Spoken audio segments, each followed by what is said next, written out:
Kita semua tahu ceritanya kan? Bayangkan lembah Elah 3.000 tahun yang lalu. Di satu sisi, ada bangsa Israel yang ketakutan. Di sisi lain, bangsa Filistin yang perkasa. Dan tepat di tengah-tengahnya, sebuah panggung pertempuran yang bakal jadi legenda. Nah, itu tantangan dari Goliat, seorang raksasa tingginya lebih dari 2 meter, pakai baju zirah lengkap dari kepala sampai kaki, dia itu mesin perang berjalan, nggak terkalahkan, dan dia nantang Israel. Selesaikan saja kebuntuan ini dengan pertarungan 1 lawan 1. Dan kita semua tahu siapa yang melaju menjawab tantangan itu. Seorang gembala muda bernama David. Ini adalah kisah klasik si kuda hitam. Si kecil melawan si besar, yang lemah melawan yang kuat, dan entah gimana, keajaiban terjadi. Masalahnya, hampir semua hal tentang versi cerita yang kita kenal itu keliru. Kisah yang kita anggap sebagai metafora kemenangan yang mustahil, sebenarnya adalah tentang sesuatu yang sama sekali berbeda. Oke. Sekarang mari kita bedah lagi semuanya. Kita kembali ke medan perang di Lembah Elah. Untuk paham apa yang sebenarnya terjadi, kita harus paham dulu aturan main perang zaman dulu. Jadi, peperangan kuno itu kayak permainan batu kertas gunting. Ada 3 jenis prajurit. Pertama, infanteri, prajurit jalan kaki yang lamban dengan pedang dan perisai. Lalu ada kavaleri, pasukan berkuda, yang bisa mengalahkan prajurit proyektil karena mereka cepat banget. Dan yang terakhir ada prajurit proyektil, seperti pemanah dan pengumban, yang jadi mimpi buruk buat infanteri yang lamban. Nah, disinilah letak kesalahpahamannya. Goliat dengan baju zirah seberat lebih dari 45 kilo, jelas adalah seorang infanteri, berat, besar, dan lamban. Sedangkan David, dia adalah seorang prajurit proyektil. Para ahli balistik bahkan menghitung kalau batu dari umban David itu punya daya henti yang setara dengan pistol modern. Jadi, kalau seorang pengumban ahli melawan infanteri lamban dari kejauhan, pemenangnya udah hampir pasti. Jadi poin krusialnya begini, David seharusnya tidak pernah kalah. Dia punya keuntungan taktis yang luar biasa. Goliat itu cuma sasaran empuk. Sejak David melangkah ke lembah itu dengan umbannya, pertarungan itu sebenarnya sudah selesai. Kita salah membaca ceritanya selama ini. Oke, kalau kita salah paham soal raksasa, gimana dengan hal-hal lain yang kita anggap sebagai keuntungan raksasa dalam hidup kita? Misalnya kekayaan, status, atau sumber daya yang melimpah. Kita ini secara otomatis berasumsi ya, kalau punya lebih banyak hal baik, itu pasti bagus. Kelas yang lebih kecil lebih baik dari kelas yang besar. Masuk universitas top lebih baik daripada universitas yang biasa aja. Tapi, apa benar selalu begitu? Para psikolog menggambarkan hubungan ini dengan sesuatu yang disebut kurva U terbalik. Di sisi kiri, ya lebih banyak memang lebih baik, punya uang dari 0 sampai cukup untuk hidup nyaman, jelas bikin lebih bahagia. Di bagian tengah, nambah lagi nggak begitu bikin beda. Tapi kemudian ada sisi kanan. Nah, disinilah lebih banyak sumber daya justru mulai jadi masalah. Terus kenapa sisi kanan kurva itu ada?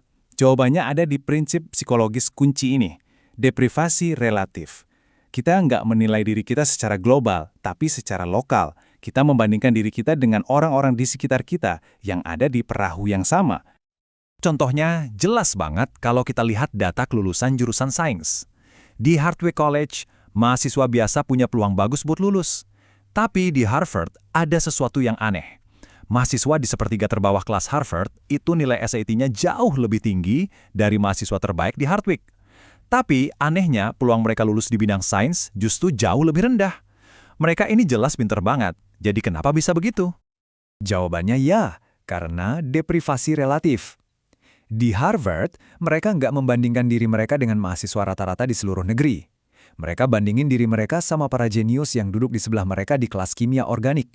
Akhirnya, mereka merasa bodoh, padahal mereka sangat pintar. Pengalaman jadi ikan kecil di kolam yang super besar ini menghancurkan kepercayaan diri mereka dan membuat mereka keluar dari jurusan sains. Nah, ini membawa kita ke ide berikutnya yang lebih radikal lagi.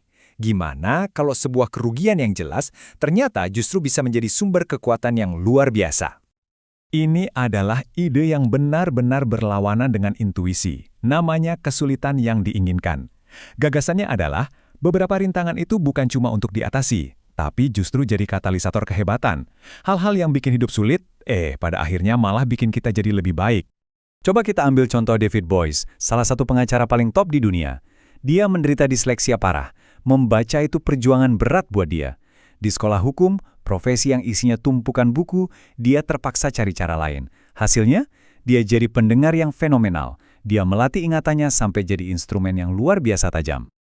Nah, ini yang disebut pembelajaran kompensasi. Kesulitannya dalam membaca, kelemahannya justru memaksa dia untuk mengembangkan keterampilan lain ke tingkat yang luar biasa. Dia harus belajar menyederhanakan masalah rumit ke intinya, karena dia nggak bisa mengandalkan membaca ribuan halaman dokumen. Keterampilan yang ditempa dalam api kebutuhan ini malah jadi senjata rahasianya di ruang sidang. Ini membawa kita kembali ke soal raksasa dan kekuasaan. Tapi kali ini, mari kita lihat kekuasaan dalam skala negara. Sama seperti sumber daya pribadi, ternyata kekuatan negara juga punya batasan. Jadi begini, agar kekuasaan itu efektif, ia harus dianggap sah oleh orang-orang yang diaturnya. Orang-orang harus merasa bahwa hukum itu adil, mereka punya suara, dan mereka yang berkuasa itu bisa dihormati. Tanpa legitimasi, kekuasaan itu cuma paksaan belaka. Mari kita bandingkan dua contoh. Di Irlandia Utara pada awal tahun 70-an, Angkatan Darat Inggris mencoba memadamkan kerusuhan dengan kekuatan mutlak. Mereka nangkepin orang secara massal, geledah rumah dengan agresif. Hasilnya, kekerasan justru meledak. Mereka kehilangan semua legitimasi. Sekarang kita lihat Brownsville, Brooklyn. Kepala polisi Joanne Javey berhadapan dengan geng-geng remaja. Alih-alih cuma nangkepin mereka, dia membangun legitimasi. Timnya menawarkan bantuan sekolah, pekerjaan, dan dukungan keluarga. Mereka bahkan nganterin makan malam Thanksgiving.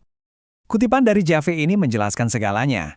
Dia nggak pakai paksaan, dia memohon legitimasi. Dia mengakui kebencian komunitas dan mencoba membangun jembatan. Dan hasilnya, tingkat kejahatan di Brownsville anjlok. Ini membuktikan bahwa kekuasaan tanpa legitimasi pada akhirnya pasti akan gagal. Jadi, apa arti semua ini bagi para raksasa yang kita hadapi dalam hidup kita sendiri? Entah itu tantangan besar, kerugian yang nyata, atau lawan yang kelihatannya sangat kuat. Jadi apa pelajaran utamanya? Pertama, seperti Goliat, kekuatan para raksasa seringkali justru jadi kelemahan terbesar mereka. Kedua, keuntungan itu bisa jadi jebakan. Ingat kurva U terbalik. Ketiga, kerugian bisa jadi kesulitan yang diinginkan yang menempa kita jadi lebih kuat. Dan terakhir, kekuatan sejati itu bukan datang dari paksaan, tapi dari legitimasi. Jadi, ini meninggalkan kita dengan satu pertanyaan terakhir untuk direnungkan.